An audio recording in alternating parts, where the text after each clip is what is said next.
like always, for the listener of this recording, that you might hear bits of quiet or just talk before the space or the reading starts, because I'm going to put some crowdfunding posts in the replies as well as put in the thread of the reading spaces of the previous chapters and also a free PDF. So give me a moment just to get that started, and then we'll get into the reading in maybe about 5 minutes, if that. Also, too, the reason why I put them in the replies is so they can be revisited even after the space is over. So those listening to the recording, please look at the crowdfund posts in the replies and boost them and support them in whatever way you can. So I'm going to get started on those, and then we'll start reading in a couple minutes.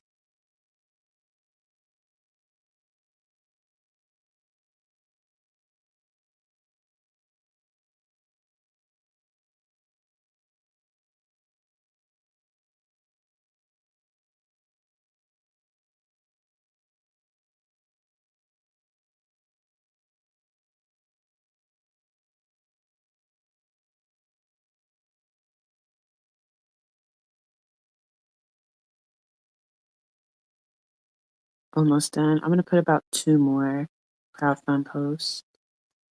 I got one in there already, as well as a resource. So let me see.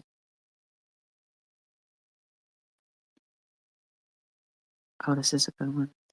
Here's some fundraising for the DRC. That's also in the replies. Let me see if I can find one more.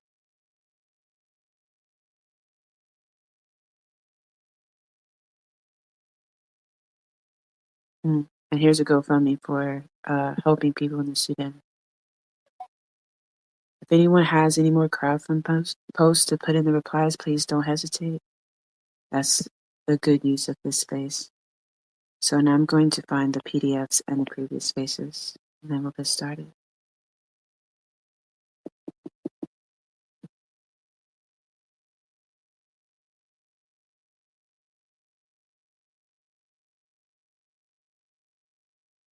All right. Everything should be up in the Jumbotron as well as the replies, and we're on chapter 5, I believe. Let me take over. Yep. All right, so this one is, oh, you know what? Let me make sure that everyone.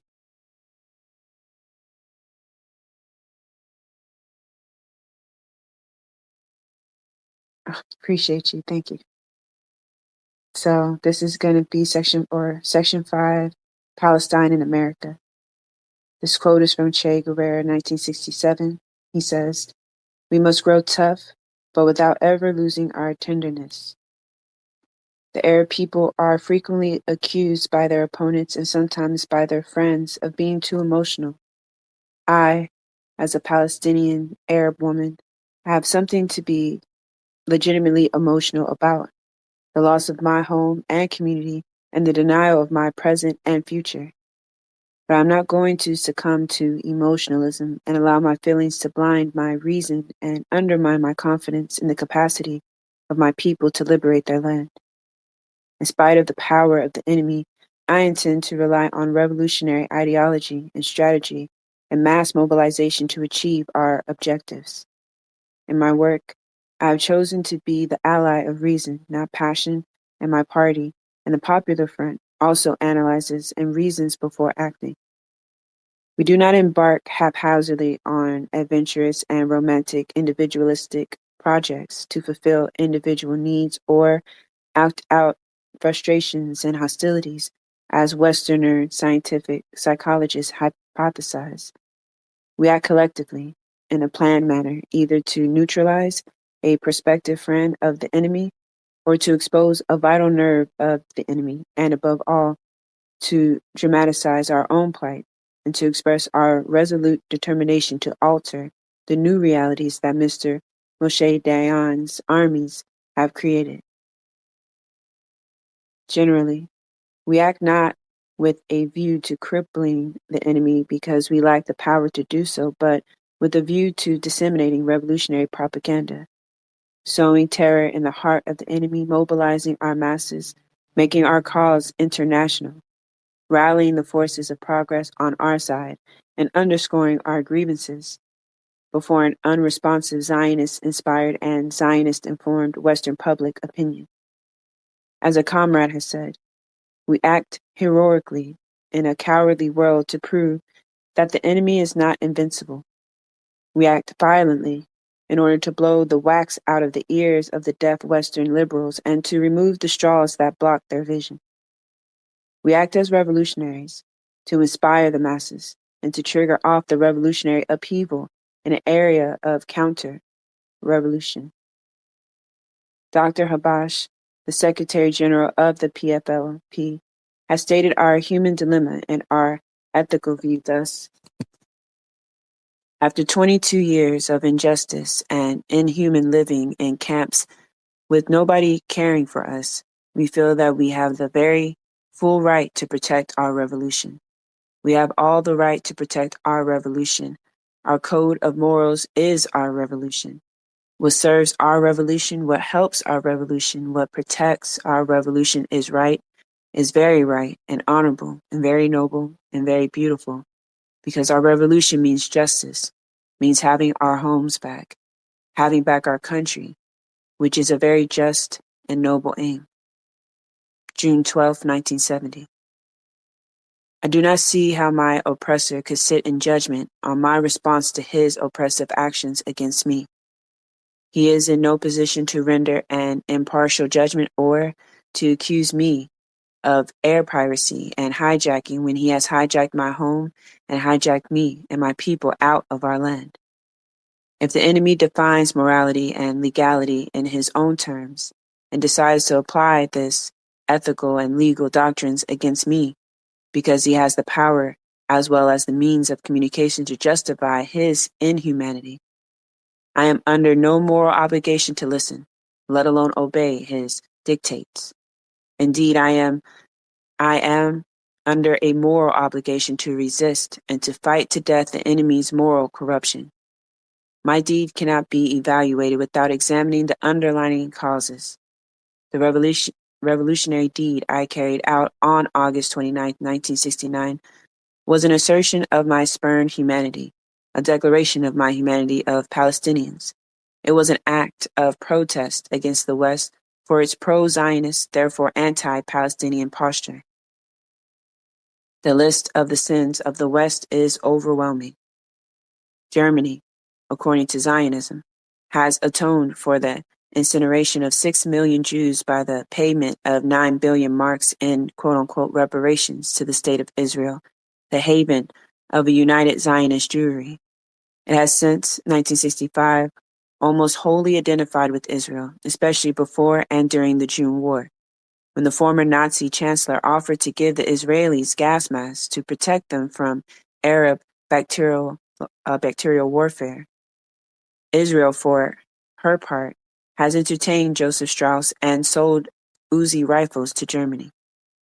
France has not only supplied Israel with majesties, super mysteries, and mirages, but has allowed the Israelis to steal French gunboats from Cherbourg, contrary to de Gaulle's wishes. And just so y'all know, I'm going to mispronounce a lot of these words, but if y'all catch it, feel free to educate me in my DMs. I take no offense at all. Actually, I like learning. De Gaulle merely relieved the general who turned over the boats to Israel. Guy Mollet, the French socialist prime minister, conspired with Ben Gurion and Anthony Eden and invaded Egypt in 1956. France provided Israel with the scientific know-how and material to manufacture the atomic bomb at Dimona and labeled the plutonium-producing plant a textile factory. Switzerland, the neutral country, has not only detained Arab revolutionaries and released the murderers of Palestinians, but has also closed its eyes to Zionist kidnappers who killed scientists working for my people. Switzerland has let go practically unpunished Zionists who stole its own state secrets and advanced mystery blueprints. England has been guilty of every imaginable crime against my people. Its historic crime is the assassination of my personality, the rape of my land, the obliteration of my history. America has perpetuated Britain's crimes. It has supplied Israel with Hawk missiles, Skyhawk, and Phantom fighter bombers.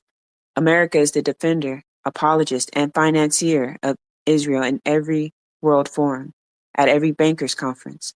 America is Israel. Israel is America and Europe combined in Palestine. I do not wish further to burden my reader by our indictment of the West for the crimes it has committed against me and my people, because that alone requires a volume in itself. I merely wish to make some references to the policies of the chief imperialist America in order to explain the timing of my revolutionary deed and to illustrate further the bitterness and animosity we harbor towards U.S. imperialism. On August 29, 1969, Richard Mills Nixon, the President of the United States, was scheduled to address the 72nd annual meetings of the Zionist Organization of America. The Popular Front knew what Nixon was going to say because he had said it all before, and said it very ferociously when he visited victorious Israel in August of 1967 in the aftermath of the June War. He told the Israelis that they would be foolish to give up any of the territory occupied in the June War without receiving the guarantees of a just peace that the Israeli leaders were demanding. Furthermore, Nixon made a joint appearance with Hubert Humphrey before the Jewish B'nai B'rith, so I'm not sure how to pronounce that saying, but I tried, on September 8, 1968 in Washington. Mr. Humphrey seized the opportunity to make his first formal speech of the election campaign, and he too demonstrated his political loyalty and friendship to besieged Zion.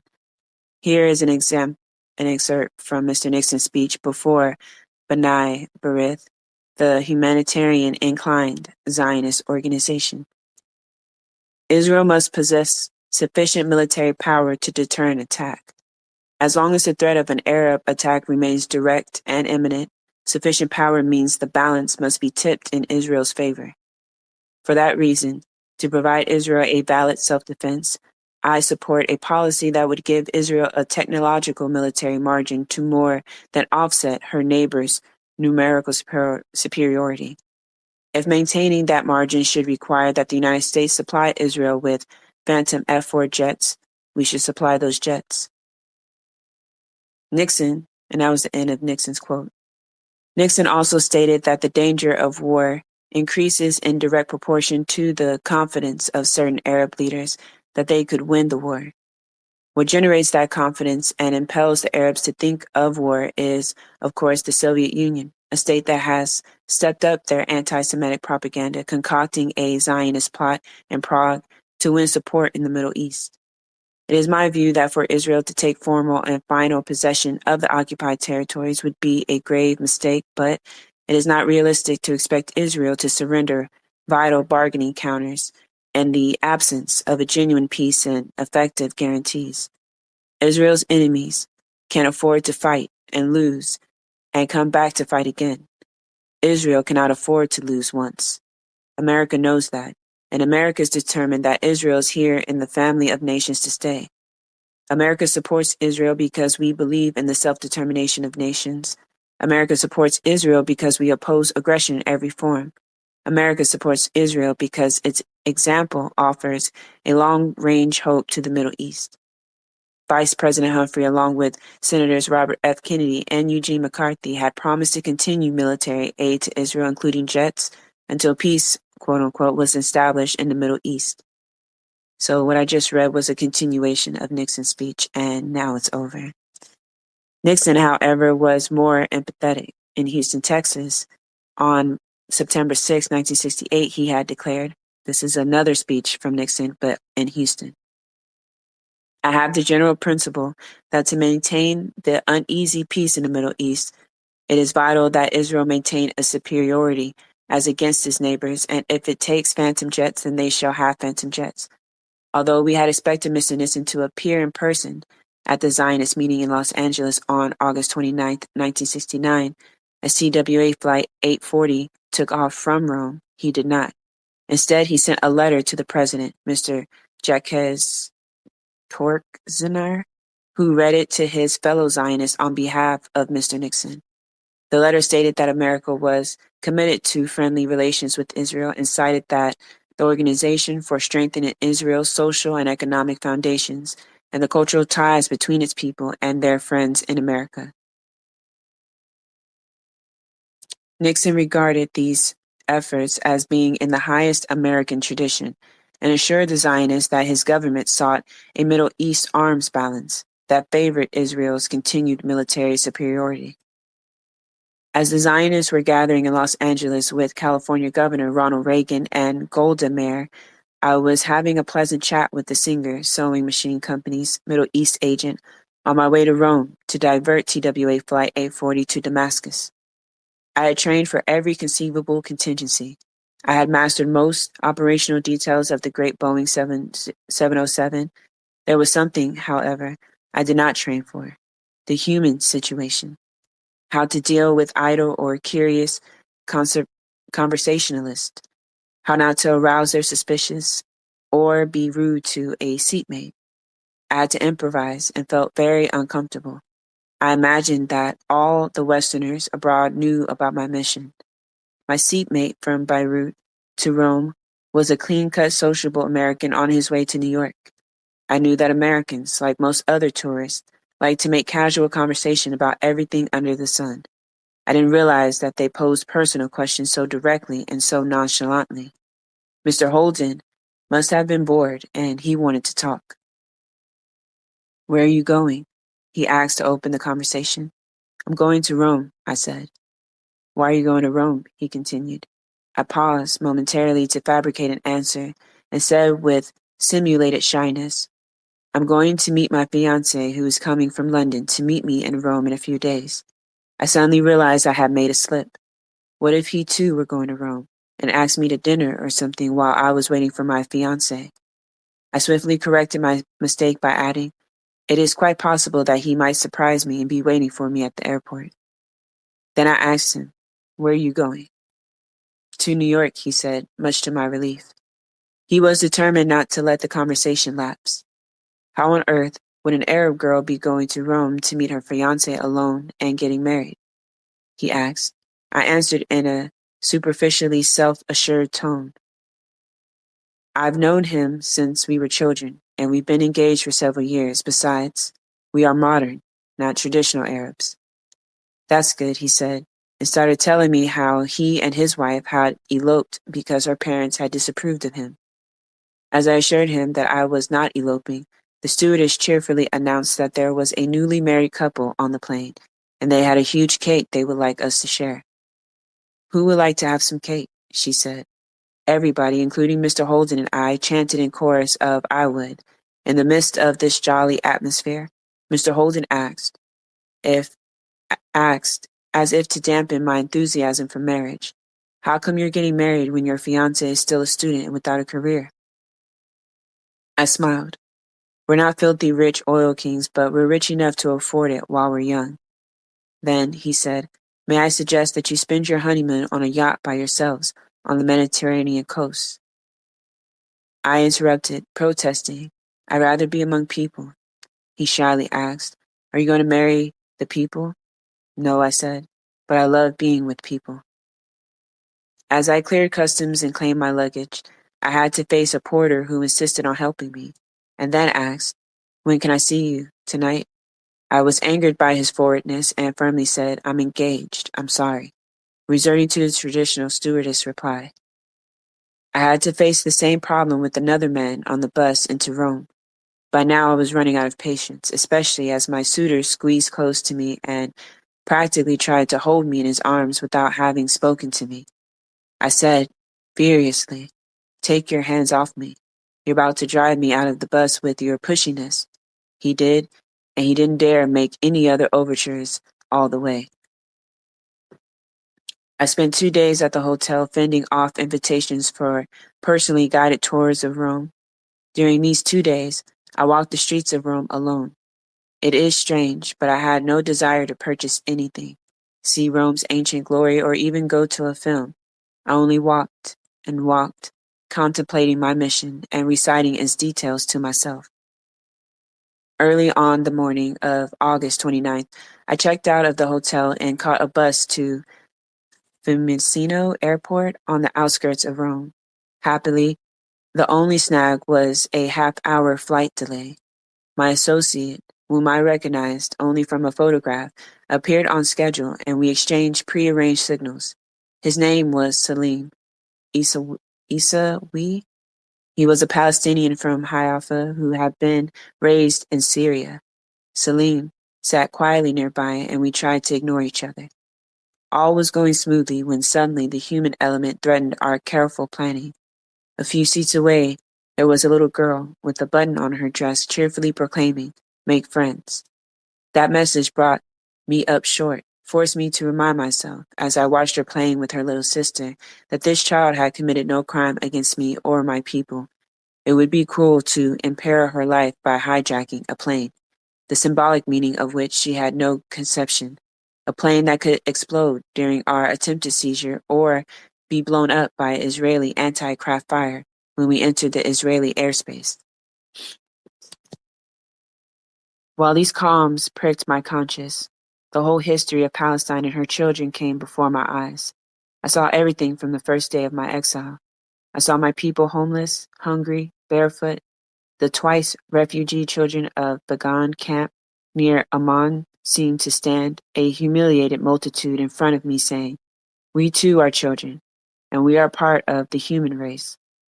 The scene strengthened me enormously. I said to myself, what crime did I and my people perpetuate against anyone to deserve the fate we have suffered? The answer was none. The operation must be carried out. There can be no doubt or retreat. My children have spoken. On the bus across the field to the Boeing 707, another unscheduled problem developed. A handsome man in his early 30s came up to me and said hello, in a most jovial, enthusiastic manner. "Hello," I replied nonchalantly, as I calmly tried to read My Friend Che by Ricardo Rojo. He seemed very eager to talk and asked me who I was and where I was going. I couldn't very well repeat the marriage tale and couldn't invent anything quickly enough. I said, "Guess." He tried. "Greek, Spanish, Italian?" I asked him where he was from. "I am from Chicago," he answered and continued his questioning. "You wouldn't be South American, would you?" Now that I knew where he was from, I figured it was safe to say that I was a South American. I thought it might end his questioning at last. "From Brazil?" he asked, looking admiring at me and ogling my whole body. "You're getting closer," I said. "Bolivia." "Yes," I replied. "But now how did you know?" "It's your book that gave you away," he declared. I asked him what he thought of Che. Good man," he said. "Where are you going?" I countered, trying to change to a less controversial topic. "To Athens, to see my mother. I haven't seen her in 15 years. I bet she's there already, waiting for me at the airport." I was astounded and almost told him, "You bloody fool, you better get off this plane because it isn't going to Athens." I tried to ignore him and closed my ears to keep his voice from penetrating my inner conscious. I plunged into a nervous reading of My Friend Che. This encounter made me stop and think, because I understood the longing for one's own country. However, I rationalized his plight by making a distinction between his quote-unquote exile, which was voluntary, and mine, which was forced. But these human encounters made me decide to be extra careful not to jeopardize the lives of the passengers unnecessarily. Their welfare, however, did not and could not cripple my operation. The deed had to be carried out. There was no turning back.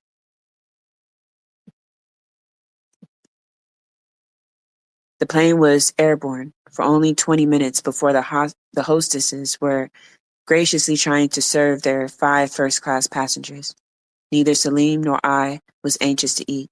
The stewardess were very solicitous. They offered us drinks and peanuts, anything we wanted. I settled for coffee, Salim for a beer. But they made us nervous as they kept returning and asking us if we wanted anything else. I pretended that I had a stomach ache and asked for a blanket. I innocently placed it over my lap so I could take my hand grenade out of my purse and put my pistol right in the top of my trousers without being noticed. Salim asked for an aspirin tablet. I was afraid the stewardess might suspect something had she realized the two passengers opposite each other in the first row were sick. In any case, I dreaded the prospect of having a companion with a headache, so was relieved when he merely pocketed the aspirin. Seconds after the only other male passenger in the first-class section returned from the small lounge, I gestured to Salim to proceed to the cockpit. Just at that moment, another hostess carrying the crew's lunch trays was opening the door of the cockpit. Salim seized the opportunity and leapt in ahead of her. She screamed, "Oh no," and her trays flew in the air, causing much noise but no injury. I was behind Salim and ordered the stewardess to get out of the way. She did, quivering and watching us over her shoulder. Salim was so huge that he blocked my view, and I couldn't see the reaction of the crew. I could, however, hear him say that the plane had been taken over by the Che Guevara Commando Unit of the PFLP, and announced the new captain was Shahida Abu Ghazala, and I'm so sorry for butchering that name. In the middle of his speech, my pistol slipped down the leg of my trousers, and, as I bent down to pick it up, I saw the bewildered looks on the crew's faces. I suppose all they could see was part of my wide-brimmed chic hat. I felt ridiculous for a moment, laughed at my ineptness, put the pistol away, and entered the cockpit solemnly, brandishing my hand grenade and declaring I was the new captain. The crew were completely shocked to see me there, but they showed no fear. To demonstrate my credibility, I immediately offered my predecessor, Captain Carter, the safety pin from the grenade as a souvenir. He respectfully declined it. I dropped it at his feet and made my speech. If you obey my orders, all will be well. If not, you will be responsible for the safety of passengers and aircraft. I go to Lida, I instructed. To Lod, he inquired or queried, using the Israeli name. You understand English, don't you? I said, curtly. You just listen to my orders and don't ask silly questions. Since I knew the plane carried fuel for almost 3 hours and 45 minutes, I decided to reaffirm my authority by testing the fighter engine. The flight engineer. I turned towards him and asked, "How much fuel do you have, flight engineer?" "For 2 hours," he promptly replied, without even looking at the fuel gauge. "Liar," I shouted, and told him that I knew just as much as he did about the Boeing, and that if he ever lied to me again, I'd break his neck. The pilot tried to calm me down. He thought I was angry, but I was actually overjoyed. He warned the crew not to be obstinate in dealing with their new captain. Realizing that he was prepared to cooperate, I asked Captain Carter to radio Rome so that I could explain my action to the Italian people. He explained that we were too far away. I insisted that he try. He did. We had no luck. I asked the steward to bring our hand luggage forward, and then ordered him and the other first-class passengers to move to the tourist section. Next, I demanded that the intercom system be turned on. All orders were complied with, and I read the following message to the passengers. Ladies and gentlemen, your attention, please. Kindly fasten your seatbelts. This is your new captain speaking. The Che Guevara Commando Unit of the Popular Front for Liberation of Palestine, which has taken over command of this TWA flight, demands that all passengers on board adhere to the following instructions. Remain seated and calm. For your own safety, place your hands behind your head. Make no move which would endanger the lives of other passengers on this plane. We will consider all your demands within the safe limits of our plan. Among you is a passenger responsible for the death and misery of a number of Palestinian men, women, and children, on behalf of whom we are carrying out this operation to bring this assassin before a revolutionary Palestinian court. The rest of you will be honorable guests of the heroic Palestinian people in a hospitable, friendly country. Every one of you, regardless of religion or nationality, is guaranteed freedom to go wherever he pleases as soon as the plane is safely landed. Our destination is a friendly country, and friendly people will receive you. As I completed reading the message, I observed that the plane had swerved off the course I charted for it. I ordered the captain not to play games if he wanted to reach our destination safely, and put him on course again. Then Salim reminded me that 15 minutes had elapsed since the passengers were asked to hold their hands behind their heads. I quickly advised them to relax and to drink champagne if they so desired, and offered an apology for inconveniencing them. Shortly afterwards, a stewardess came in and explained that most of the passengers didn't understand English, didn't know what we had said, and would like us to repeat the message. She even offered to translate it into French for them. I repeated the message and assured them that everything was normal, that there was only one person on the plane we were after. Later, this was interrupted by the press as indicating that we were after the Israeli ambassador to the U.S. General Itzhak Rabin of June War fame. We were not, and if we had been, I would not have boarded flight 840 at Rome since I saw all the passengers and knew that Rabin was not among them. Saleh al-Molim, an Israeli Arab on board, must have thought that he was the person we meant because he became very jittery and frightened. The selective terror tactic worked. The passengers' fear diminished and everyone cooperated with us. In explaining the message to the passengers, I told them that we detested the American government's Middle East actions and held no grudge against any individual person. They were frightened, however, when I announced that we intended to blow up the plane upon arrival in a friendly country. I announced this only an hour before reaching Damascus. Meanwhile, I resumed radio contact with the ground, sending messages of solidarity to the Greek revolutionaries and to the people of South Europe. I demanded that the Greek colonels release our imprisoned revolutionaries and said that the CIA plotters would be toppled by the Greek people. All went according to plan until we got the Egyptian observation tower on our wavelength. I identified myself to the controller in Arabic and asked him to convey to the Egyptian people the greetings of the Palestinian revolution. I advised him that I was going to Lydia, and his voice crackled. Allah to Lydia, what will you do there? Visit the fatherland, I said. Are you sure of that? I certainly am, I replied enthusiastically. He tried to tell me that it was too dangerous.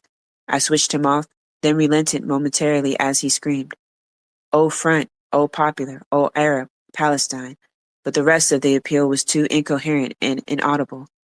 Within minutes, I could see the coast of my Palestine in the haze. As we approached the land of my birth, it seemed that my love and I were racing towards each other from an eternal embrace. I rushed towards my beloved and saw Palestine for the first time since my forced exile in 1948. I was lost in a moment of passion and meditation. Then I remembered the mission and ordered the pilot to descend, and I addressed a message in Arabic to my fellow exiles in occupied Palestine, telling them, "We shall return and we shall recover the land." I advised them to remain steadfast and promised to smash the Zionist fortress of conceit. I told Lida Tower in Arabic that we were going to land. He didn't answer. The pilot said and told us we should ask for clearance and wait. I said, "This is my country. I do not need permission from the Zionist vultures to land." I spoke to the tower in English, saying, "Here we come again. Shadid, Shadiah Abu Ghasela," again I apologize, "has come back to life. There are millions of Shahadas who will be returning again and again to reclaim the land." The Israeli tower must have been terrified for a while because I said that we intended to blow up the plane right in the airport. In seconds, 3 Israeli Mirages appeared on the horizon and tried to prevent us from landing. I turned the intercom on so that the passengers could hear the exchange. I declared anew that the pilot and the Israelis were responsible for the safety of the passengers and the plane, and that we intended to do no harm to anyone if our orders were obeyed. The co-pilot asked if he could speak to the Israelis, and I let him. He said, "Popular Front, Free Arab Palestine, armed people have threatened to explode the plane with hand grenades if your Mirages don't clear out." Until this moment, the Israeli tower was still addressing us as TWA 840. My patience ran out, and I told him to shut up and turned him off, saying that there would be no further communications until he addressed us as Popular Front, Free Arab Palestine. In seconds, he did so as we swung around my beloved Haifa. The pilot asked, "What shall I do now?" I said, "Let's take a 7-minute tour of the fatherland." My father's image appeared before my eyes, and I can hear his voice saying, "When will we return home?" My whole world came together. I was silent. I looked out the greenery and mountains of Palestine. I could see Tel Aviv below. I wept out of affection and longing, and said softly, oh, "Father, we shall return. We shall redeem your honor and restore your dignity. We shall become the sovereign of the land someday." Suddenly, I remembered that the mission preceded personal emotions. I instructed the pilot, "Go to Lebanon, where my people live as refugees." The Israeli planes continued to pursue us. At the Lebanese border, they zoomed away. I called Cyprus and sent greetings to its heroic anti-imperialist fighters and sent messages to my people in South Lebanon. The pilot interrupted. "We must ask for clearance from Beirut." "We don't need to ask for clearance," I said. "This is an Arab country. We there couldn't accommodate." We circled Beirut briefly before I ordered the pilot to go on to Damascus. He objected. The airport there couldn't accommodate the Boeing 707. "Look, do you think we're so backward that we couldn't handle your damn plane?" I said strongly. He didn't respond. I took the microphone and addressed the passengers for the last time. "Evacuate immediately on landing. Have a happy holiday in Syria. I trust we shall have a smooth landing." The fuel gauge was reading empty. The pilot sought clearance, and I ordered him to land immediately on the runway farthest from our air terminal. "Let's have a smooth landing," I said, "because if I fall, the hand grenade could explode, and that would be a terrible anti-climax to a happy journey." He landed smoothly, and in less than 3 minutes, the plane was empty. Salim and I tried to tell the passengers to slow down and to take their personal belongings with them. Most ran out barefoot. Even the crew left their jackets behind. As Captain Carter stepped out, I saluted and thanked him for his cooperation. He looked at me in astonishment. The co-pilot said, "You're most welcome." I checked the plane. All the passengers had left. Salim wired the cockpit and lit the fuse. I slid out on one of the torn emergency chutes and fell to the ground on my rear.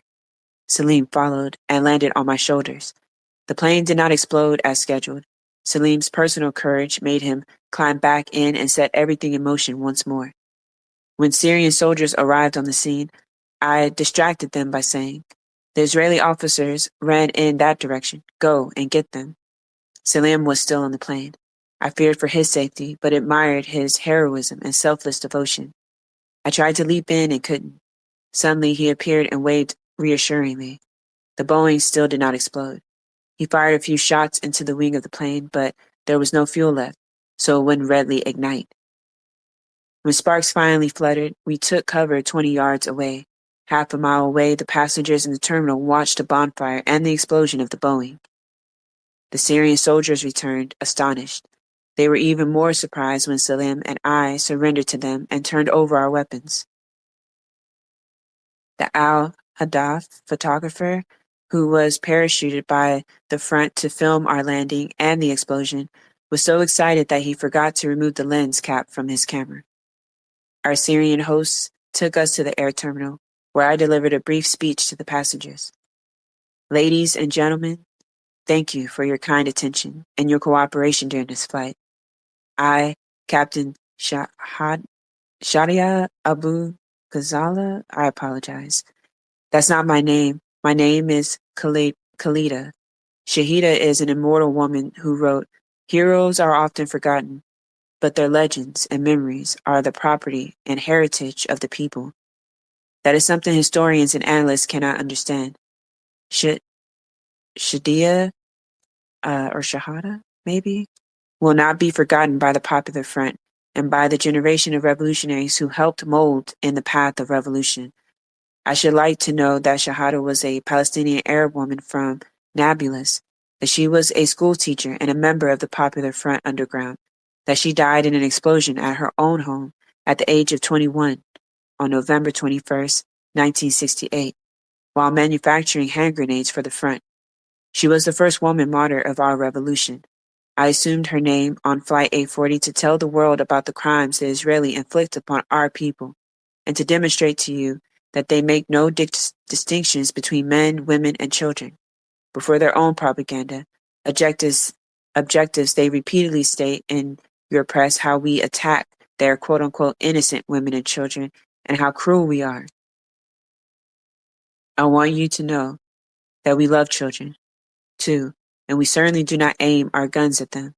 We divert Flight 840 because TWA is one of the largest American airlines that services the Israeli air routes and, more importantly, because it is an American plane. The American government is Israel's staunchest supporter. It supplies Israel with weapons for our destruction. It gives the Zionists tax-free American dollars. It supports Israel at world conferences. It helps them in every possible way. We are against America because she is an imperialist country. And our unit is called the Che Guevara Commando Unit because we abhor America's assassination of Che and because we are part of the Third World and the World Revolution. Che was an apostle of that revolution. We took the plane to Haifa because Comrade Salim and I come from Haifa. Both of us were evicted in 1948. We took you to Tel Aviv as an act of defiance and challenge to the Israelis and to demonstrate their impotence when the Arabs embark on offensive rather than defensive strategy. We brought you to Damascus because Syria is the pulsating heart of the Arab homeland and because the Syrians are a good and generous people. We hope you will enjoy your stay in Damascus. We hope you will go home and tell your friends not to go to Israel to the Middle East war zone. Please tell your neighbors that we are a people like you who wish to live in peace and security in our country, governing ourselves. Please tell the Americans that if they hate war and the exploitation of others, they should stop their government from making war on us and helping the Israelis to deprive us of our land. Tell your people that coming to Israel helps her to deny our rights. Revolution and peace. Greetings to all lovers of the oppressed. Hold on real quick.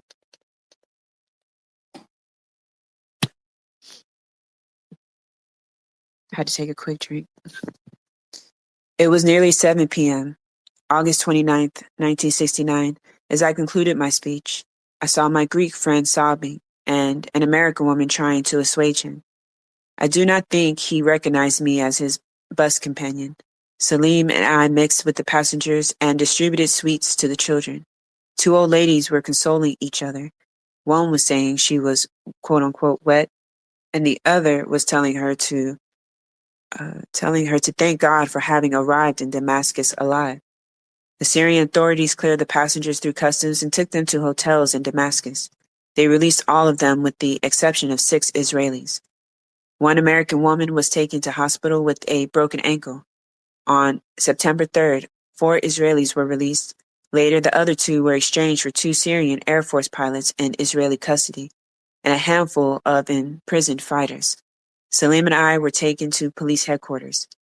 Although we had arrived at the airport to the cheers of the Syrian crowd, the Syrian officials were not that friendly. An arrogant colonel started his investigation by demanding, what do you think you are? Soldiers? Like you, I said. No, he angrily replied. You are a terrorist organization.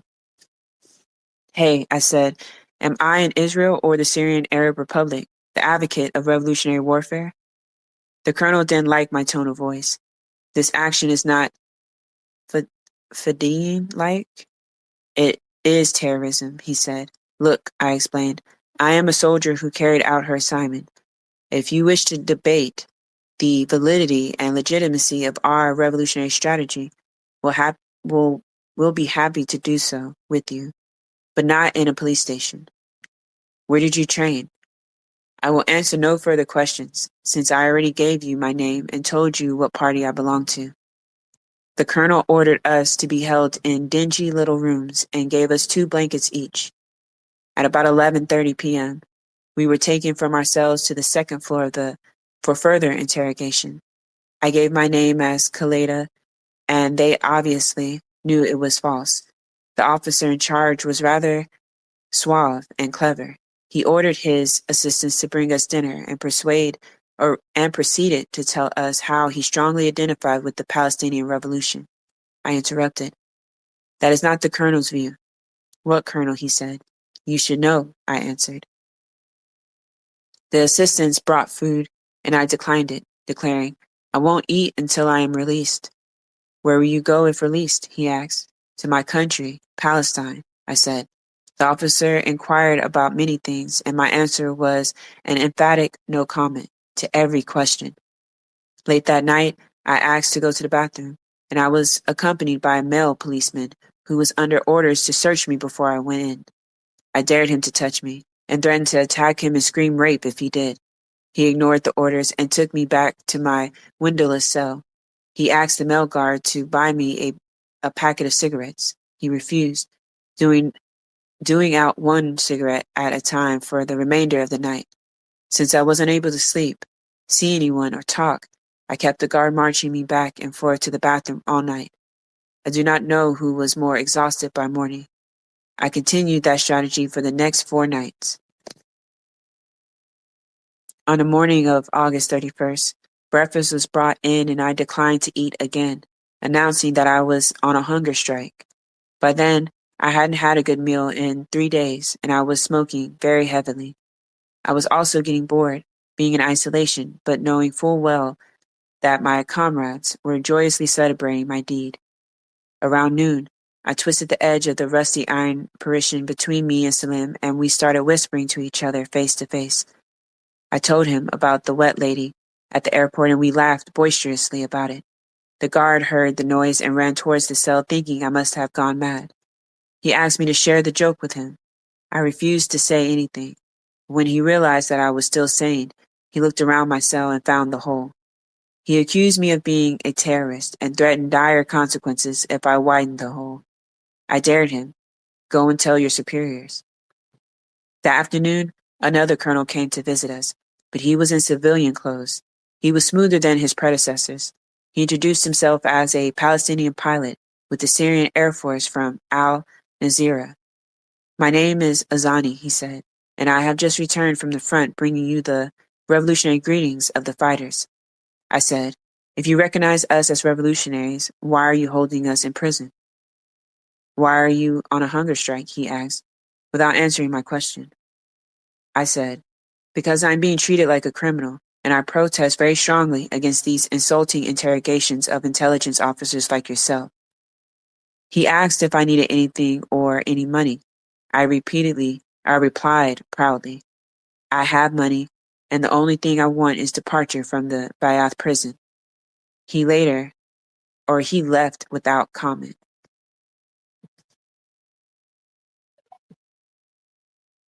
September 1st, I felt very weak and tired. Stomach ache, headache, general fatigue seemed to have overtaken me. I began to feel dizzy, but I still refused to eat.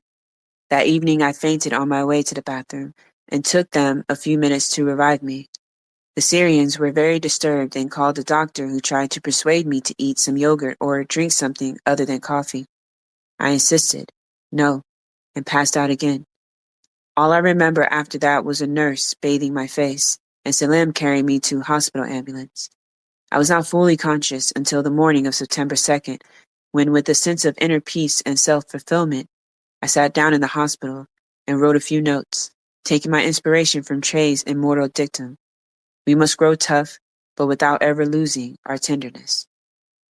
What a beautiful passage, but more beautiful is the tradition of revolutionary tenderness. I am not sure that I have practiced that art effectively. Others will have to pass judgment on my deed. I am certain, though, that the capitalist press regarded my deed as an outrage and urged their governments to persuade those criminals ruthlessly or to extradite them to other countries where they could be persecuted. I am somewhere in Damascus. I was placed here after I carried out my mission, after I performed my revolutionary duty against the enemy. It was a momentous second in my life when I put my fingers on the trigger and ordered the enemy to obey my command. All my life, I dreamt of carrying arms to aim at the enemy, that vengeful enemy who raped our land and has expropriated our homes without compensation. Oh, Palestine, I am ready to die, and I shall live by dying for thee. My homeland, my love, my only love, I shall revolt against thine enemies, all enemies. I shall make bombs from the atoms of my body and weave a new Palestine from the fabric of my soul. With all my power and the power of my sisters, we shall convert our existence into bombs to redeem the land, the coast, the mountain. We shall fight and fight. Oh, I seem to be forgetting myself. I am writing as if I were a poet. Poetry is also part of our armory, but deeds are a sharper aspect of our weaponry. Oh God, when will the deprivation end? When will I return to my home to embrace life in its fullest? There in Haifa I shall live, for I feel choked there, or choked here. I feel oversatiated from having beaten the CIA, and why not? Hadn't Salim Issawi and I hit at the heart of America and its power? Let America give Israel all the weapons she requests. I am sure my people shall live. I am in the observation tower and nothing frightens me. My people are being steeled by struggle against the imperialist and Zionist enemies. I remember the moment I entered the pilot's cabin and how he shivered before me, how the words of surrender flowed from his lips. Okay, all right, I'll do whatever you want. Now tell me what to do. He was stunned by my deed. I'm certain he cursed Israel and America 1,000 times in silence of his heart. What an exciting occasion to force every air tower, including that of Israel, to broadcast our slogans. Popular Front, Free Air Palestine. The pilot was the first to shout our slogan. He said it with a quivering voice. He is a middle-class American who was taught to love himself more than anything else. I have no doubts that selfishness is an American virtue that manifests itself when Americans are not acting collectively under a victorious leadership. I remember how they fled from the Japanese and how they retreated like sheep in the Far East. I don't think the pilot cared to sacrifice himself for America. What a splendid moment in my life when I flew over the homeland in an enemy plane. Oh my God, what a beautiful land. I felt like landing and dying at the hands of my enemy. To land, to melt into the eternity of the land and to form part of the soil of Palestine.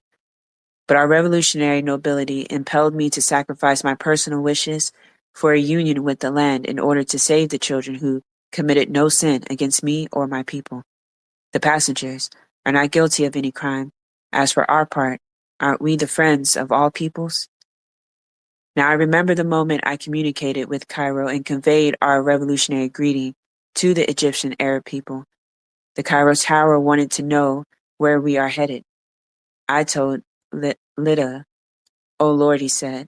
Yes, Lida, I know I'm saying that incorrectly. I said, God, what are you going to do there? We are going for a visit, I said.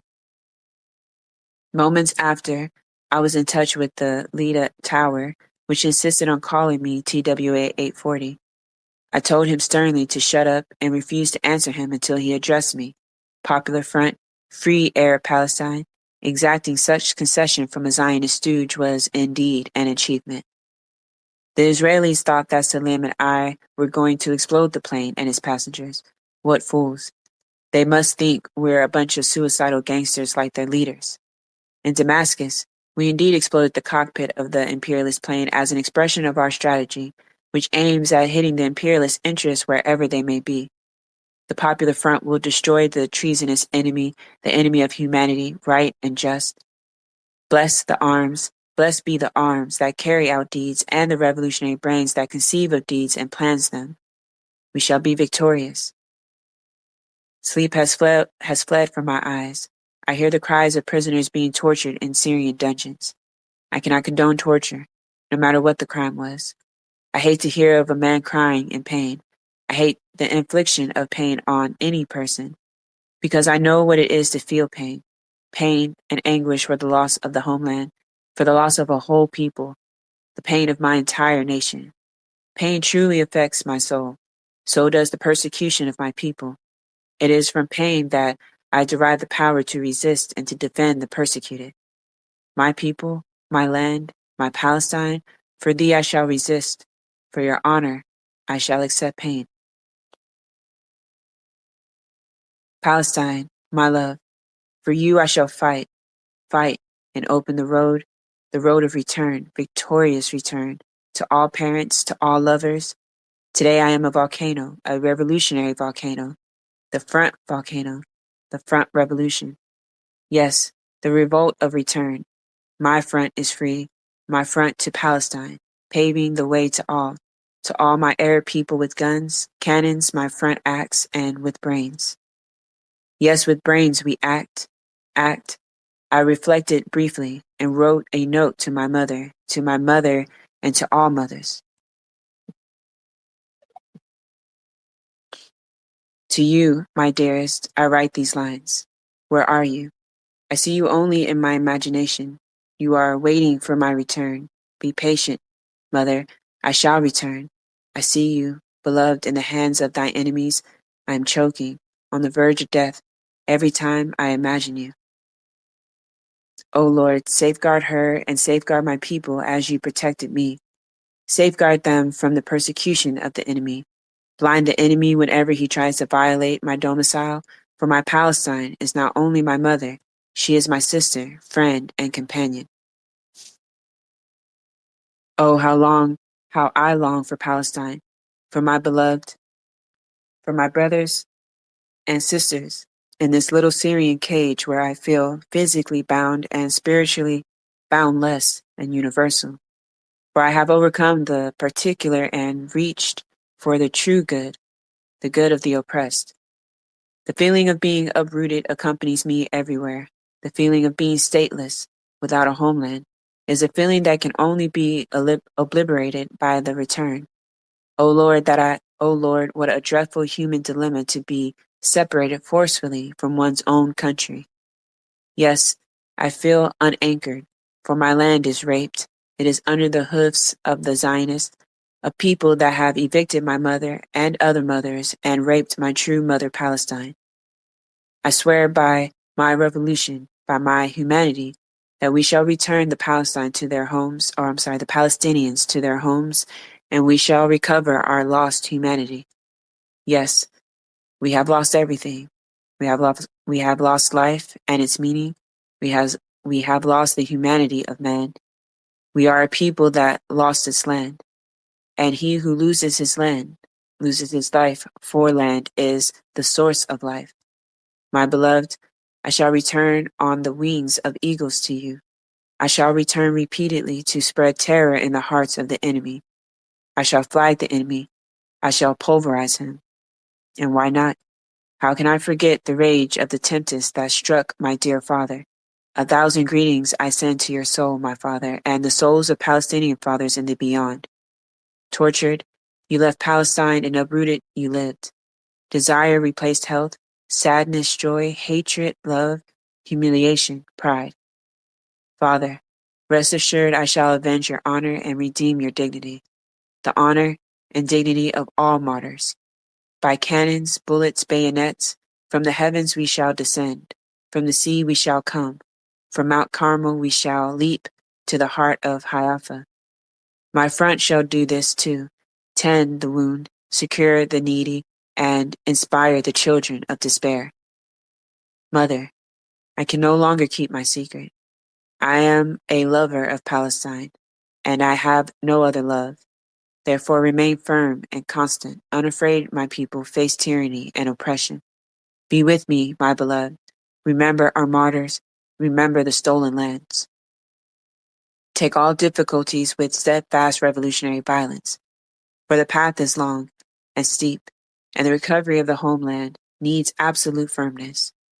Henceforth, we shall not bend our heads. The enemy may be strong, but we are much stronger.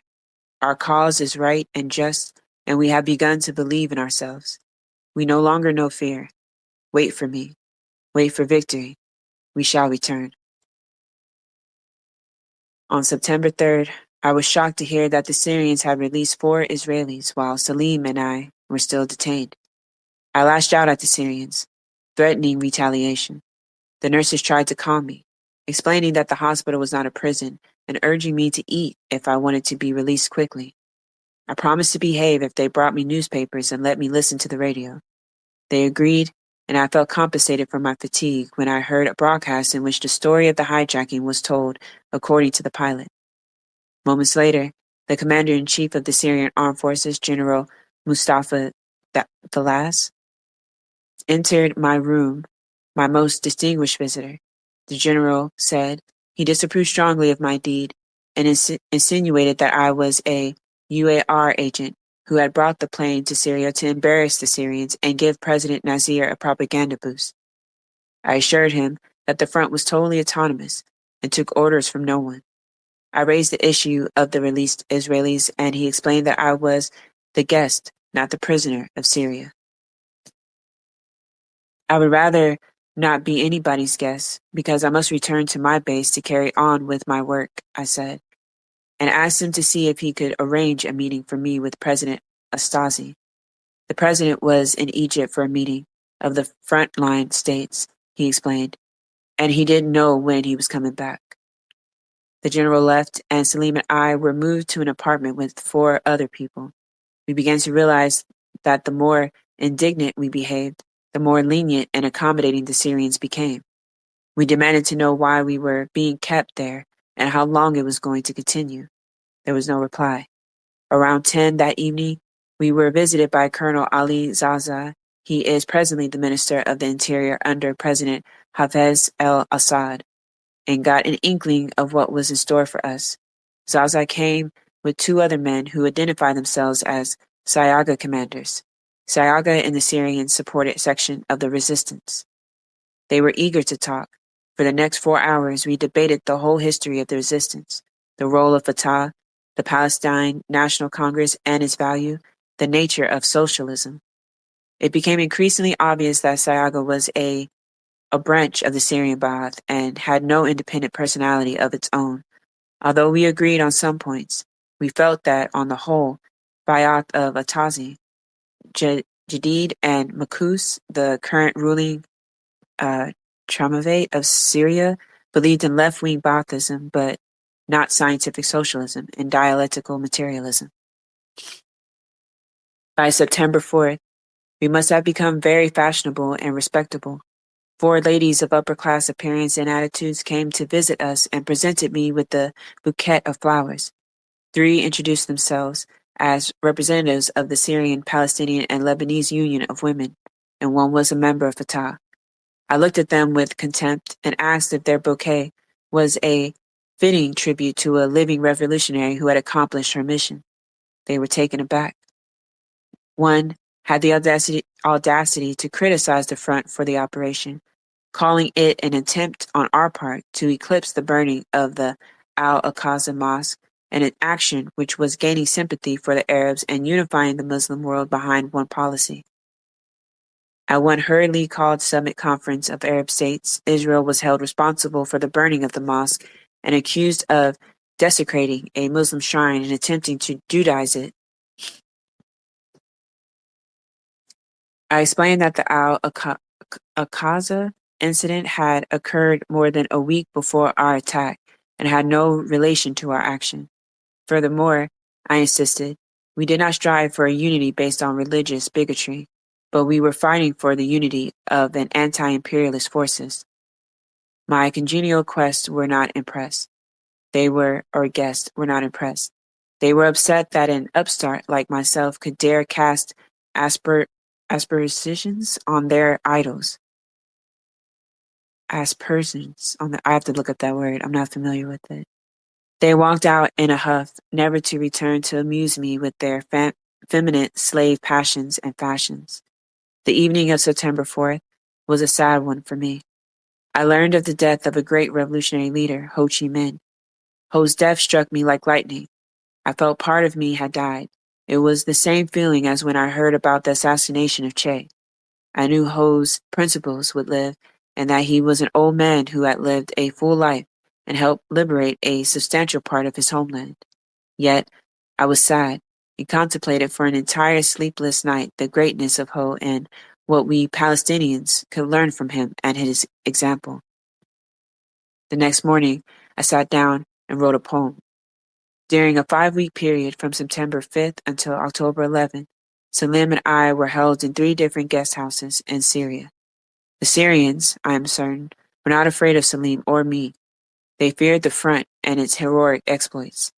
They must have remembered vividly how Dr. Habash, whom they imprisoned in 1968, was kidnapped with his Syrian guards by the front from the most guarded security prison in Syria. The Syrians moved us around constantly in the hope of averting a similar kidnapping. However, and they have kidnapping in quotes, our kidnapping was never contemplated because our continued imprisonment in Syria was considered an effective indictment of a regime that proclaimed itself a revolutionary proponent of people's war, and at the same time, thwarted revolutionary operations. The Syrians considered themselves somewhat accommodating as they fulfilled some of their guests' desires. They took us to the airport and allowed us to take some pictures of the Boeing 707. We also visited a number of places in Damascus, including the hated symbol of our defeat, Blodan Palace, from whence had emanated the call of the Arab leadership to end the general strike of 1936, an action that sealed the fate of Palestine and enabled the British and Zionists to wipe out the revolutionary cadres of that era. We had to demand, threaten, and fight in order to ameliorate the social conditions under which we lived and the tight security that surrounded us. On 3 different occasions, we had to go on hunger strikes. We were permitted to see some visitors, but we had no freedom of movement nor opportunity to communicate with associates. I felt lonely and confined. Salim was furious, and it was hard for me to accept emotionally the fact that I was in an Arab prison, although we had considered the possibility before embarking on our mission. I seemed to have become self-centered, yet I wanted to express my social concern to reach for a loftier future. I turned to writing. How miserable can one become when one thinks only of oneself and no others? How despondent can one become when one imagines that one is the third pivot of the world? How insipid life becomes when one remembers that one's life is coming to an end. O my soul, how I hate your rebelliousness when all of me aches. Be merciful, my soul, for a moment. Have I not been your obedient slave? I feel a very strange feeling. How childish. I long for love. Love. Love. I shall resist this longing, but I am overcome. I shall hearken to the voice of love. I shall embrace my beloved and sleep. I am in union with my humanity, with Palestine. On October 11th, 1969, Salim and I visited then Syrian Minister of Defense, now President, Hafez al-Assad. We had spent 45 days under house arrest, cut off from the world. I regarded our stay in Damascus as an internment. Al-Assad adhered to the official policy of giving us hospitality, in quotes. When I persisted in calling myself a prisoner of the Syrian Ba'ath, the minister apologetically explained that his government was under external pressure either to extradite us or put us on trial. Both alternatives, he said, were highly unpalatable. He expressed grudging admiration for us, while insinuating that the operation was the work of Egyptian intelligence against revolutionary Syria. The implication that provoked me to say that the wretched Arab intelligence system was quite incapable of thinking of, let alone executing, such daring operations. Besides, Mr. Minister, I asserted, you should know that's false because Arab intelligence services are well informed on the affairs of other Arab states. Al-Assad then asked, why did you elect to land in Syria? Implying that our action was in retaliation for the Syrian detention of Dr. Habash.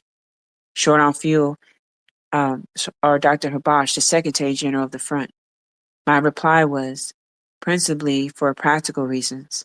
First, we were short of fuel, and second, what difference did it make whether we landed in Egypt or Syria? Aren't you both progressive Arab states? The minister was not pleased with my stress on the word progressive.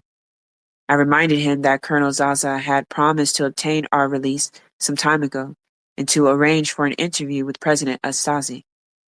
Moreover, I declared, I didn't see any reasons why we should be kept in this dungeon while the Israelis were set free. He was disturbed and said, You are free to go, Khalida, using a pseudonym I insisted on using while I was held in Syria. Within minutes, Salim and I were ready to depart. Al-Assad offered to put us up for a few more days. Thank you very much, I said. 45 days is more than I could take. See you on the battlefield in Palestine next time. Salim went to Homs, Syria, to visit his parents for a short period. I returned briefly to Lebanon and learned that my brother, Walid, had been beaten up by the Lebanese gendarmes because of my role in the hijacking. Then I left for Amman and resumed my work in Hadat camp. So that's a little over an hour. I'm going to stop here on 6. The next chapter is America in Jordan. And we got a little over 20 pages left, a little over 30 actually, a little less. But anyways, I'll go ahead and have another space. And what I'll try to do is I want to get through that full book. So hopefully part 5 will be the final part of this thread. And again, the previous chapters are in the Jumbotron, as well as a free PDF. And also to remember to check the replies for the crowdfunding post there, and also some GoFundMes for not only the DRC, but as well, I believe I put one in for the Sudan. So with that, I'm going to encourage y'all, of course, always to look after each other, be there for each other, and above all, let's get free. See revolution in our lifetime.